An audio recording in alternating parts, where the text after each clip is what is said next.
Isang matagumpay na pagpapalang muli sa inyo. Handa na ba kayo? Kunin na ang inyong mga gagamitin sa ating aralin. Ako ang gurong makakasama nyo, Maestro Olaso. Sama-sama tayong matuto. Before we begin, let's go back to the previous lesson. Because of that, get ready for Mathanong! Mathanong number 1. What is 5/6 times 3/4? Let's use the cancellation method in getting the product of 5/6 times 3/4. First, look for the pair of numerator and denominator with greatest common factor. We have 6 and 3 with the greatest common factor, or JCF3. Next, divide 6 and 3 by 3. 6 divided by 3 becomes 2. 3 divided by 3 becomes 1.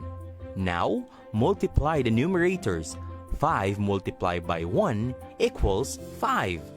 2 multiplied by 4 equals 8. We have the answer, 5/8. Mathanong number 2. What is 4 and 1/6 times 3 and 3/5? First, change 4 and 1/6 to improper fraction. 6 multiplied by 4 plus 1 equals 25. Copy the denominator 6. We have 25/6. Also, change 3 and 3/5 to improper fraction. 5 multiplied by 3 plus 3 equals 18. Copy the denominator 5. We have 18/5. 25/6 multiplied by 18/5. Let's use cancellation method. Look for the pair of numerator and denominator with greatest common factor. We have 6 and 18 with a GCF 6. Divide 6 and 18 by 6. 6 divided by 6 becomes 1. 18 divided by 6 becomes 3. We have another pair, 25 and 5, with a GCF 5. Divide 25 and 5 by 5. 25 divided by 5 becomes 5. 5 divided by 5 becomes 1. Now, multiply the reduced numerators. 5 multiplied by 3 equals 15. Also, the reduced denominators, 1 multiplied by 1 equals 1. We have the answer, 15/1, which is equal to 15. Now, let's start our new lesson. Get your self-learning module in Mathematics 6 for us to Mathalakay! Welcome to our lesson for the day. We will talk about dividing simple fractions and mixed fractions. In dividing fraction, simply multiply the first fraction by the reciprocal of the second fraction or number. The reciprocal of a fraction is found by flipping its numerator and denominator. Make it sure that the dividend and the divisor is always written in its fractional form. Simplify or write your answer in lowest term through cancellation method. Again, we can find the reciprocal of a fraction by flipping or interchanging its numerator and denominator. For example, the reciprocal of 2/3 is 3/2.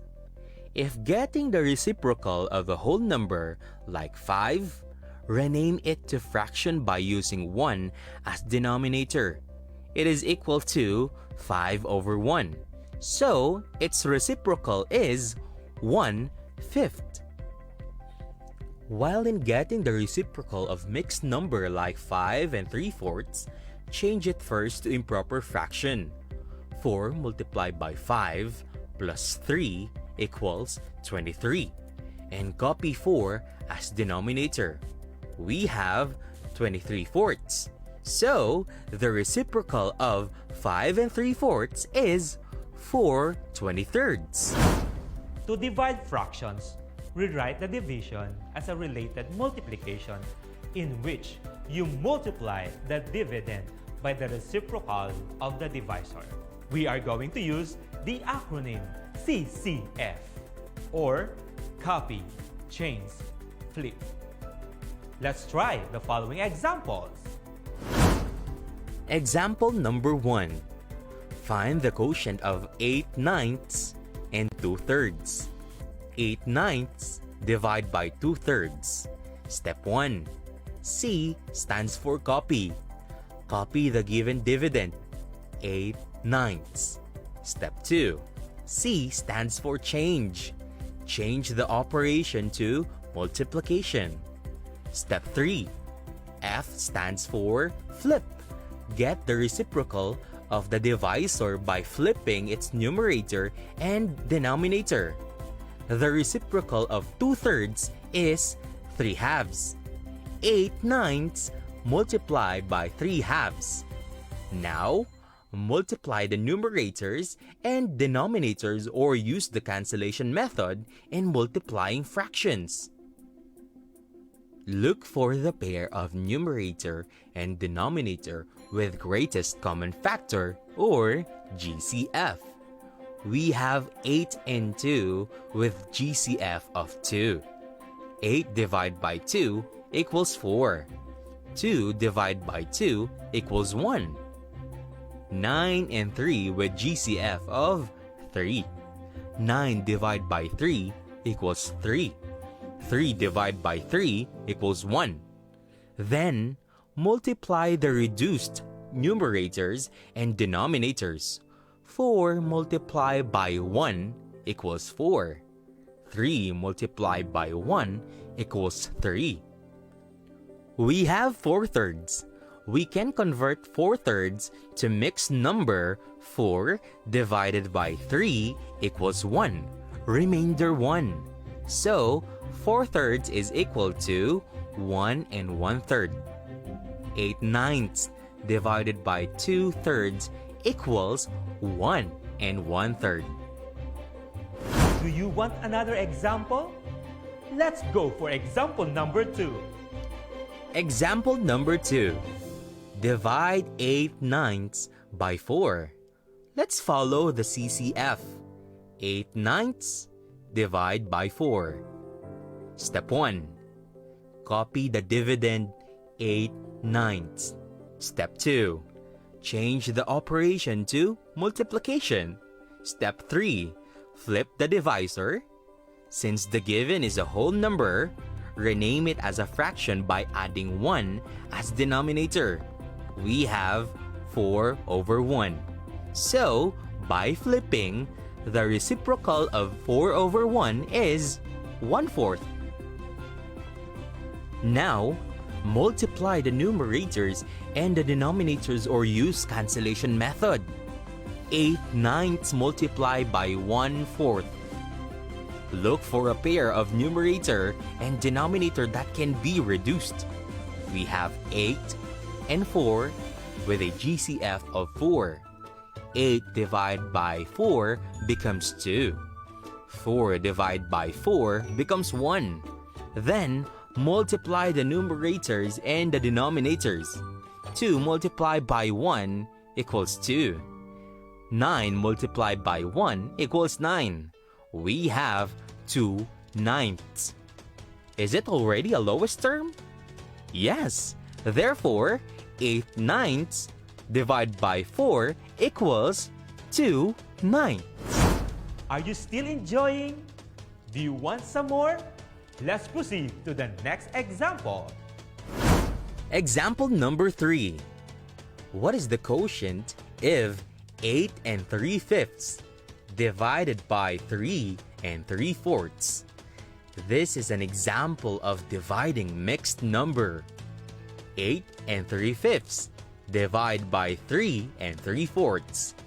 Since the given are mixed numbers, let's convert first into improper fraction.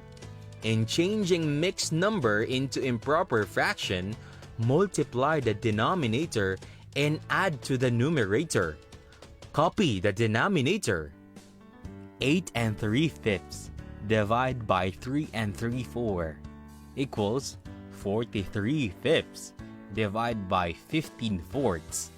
Now, let's solve it step by step. Step 1. Copy the divisor. 43/5. Step 2. Change the operation to multiplication. Step 3. Flip the divisor 15/4 to 4/15 equals 43/5 multiplied by 4/15.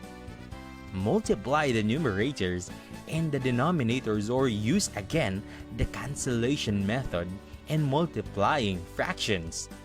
Can we use the cancellation method? No, because there is no possible pair with GCF. So, multiply the numerators and the denominators. 43 multiplied by 4 equals 172. 5 multiplied by 15 equals 75. We have 172 over 75ths. To find the final answer, convert improper fraction to mixed number by dividing numerator by the denominator. The quotient will be the whole number, the remainder will be the numerator, and the divisor will be the denominator. 172 75ths equals 2 and 22 75ths. Therefore, 8 3/5 divided by 3 3/4 equals 2 and 22 75ths.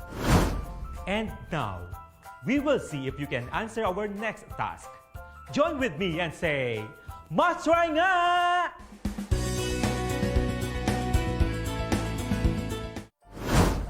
Find the quotient of 9 2/5. Divide by 1 3/10. First, convert mixed numbers into improper fractions. In changing mixed number into improper fraction, multiply the denominator and add to the numerator. Copy the denominator. 9 2/5 becomes 47/5. 1 3/10 becomes 13/10. Now we have 47/5 divided by 13/10. Let's follow CCF method. Copy the dividend, 47/5. Change the operation to multiplication.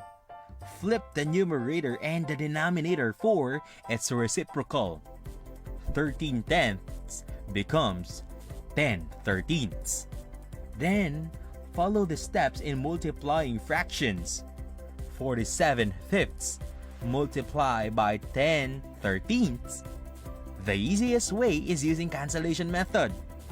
Look for a possible pair of numerator and denominator which can be cancelled or reduced. Yes, we have 5 and 10 with a GCF of 5. 5 divided by 5 becomes 1. 10 divided by 5 becomes 2. Next, multiply the numerators and the denominators. 47 multiplied by 2 equals 94. 1 multiplied by 13 equals 13. We have 94/13. Simplify the answer by converting to mixed number. Again, in converting improper fraction to mixed number, divide the numerator and denominator. The quotient will be the whole number. The remainder will be the numerator, and the divisor will be the denominator. Because of that, 94/13 is equal to 7 3/13. Therefore, the quotient of 9 2/5 divided by 1 3/10 is 7 3/13. I hope that you understand the steps in dividing fractions, and you will always matandaan! Again, how do we divide simple fractions and mixed fractions? In dividing fraction, simply multiply the first fraction by the reciprocal of the second fraction or number. The reciprocal of a fraction is found by flipping its numerator and denominator. Make it sure that the dividend and the divisor is always written in its fractional form. Simplify or write your answer in lowest term through cancellation method, or simply use our CCF method. Copy, change, flip. Then, follow the steps in multiplying fractions. This time, test yourself. It's mathematics time!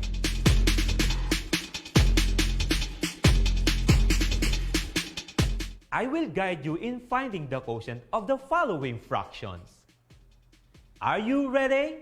Get a piece of paper now and join with me in answering the following.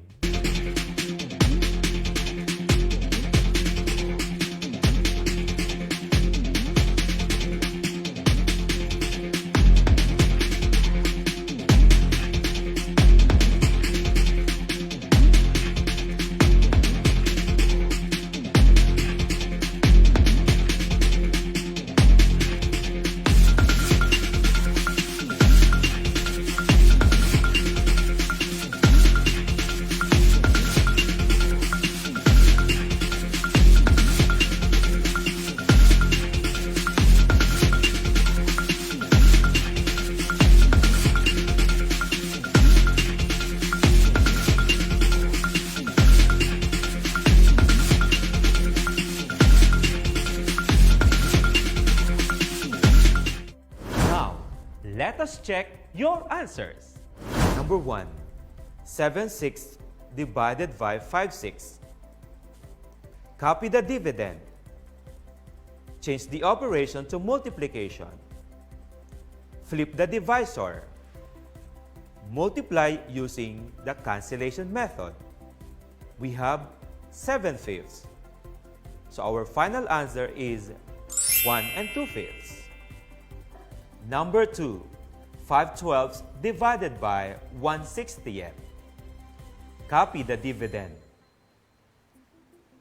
Change the operation to multiplication. Flip the divisor. Multiply using the cancellation method.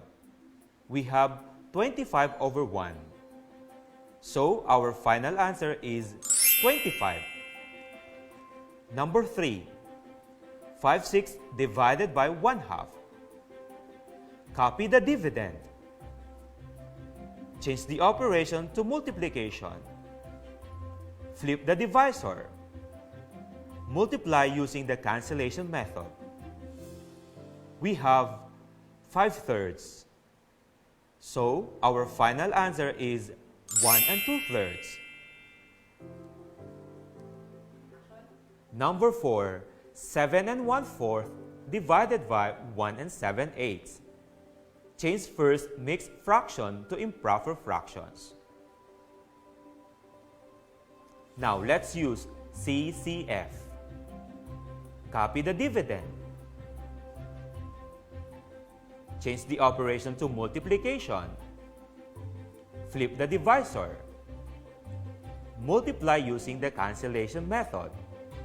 We have 58/15. So our final answer is 3 13/15. Number 5. 8 5/6 divided by 2 1/4. Change first mixed fraction to improper fractions. Then, let's use again CCF method. Copy the dividend. Change the operation to multiplication. Flip the divisor. Multiply using the cancellation method. We have 106/27. Our final answer is 3 and 25/27. Now, how many of you got 4 or 5? I'm proud of the way you worked today. Congratulations! To those who got 3 below, do not worry. Go back to your self-learning module and answer the learning tasks. Natapos na naman ang ating aralin. Naway kayo'y may natutuhan sa ating mga tinalakay. Muli, ako ang inyong Maestro Olaso na nagsasabing ugaliing manood at makinig upang maging matinig sa mathematics.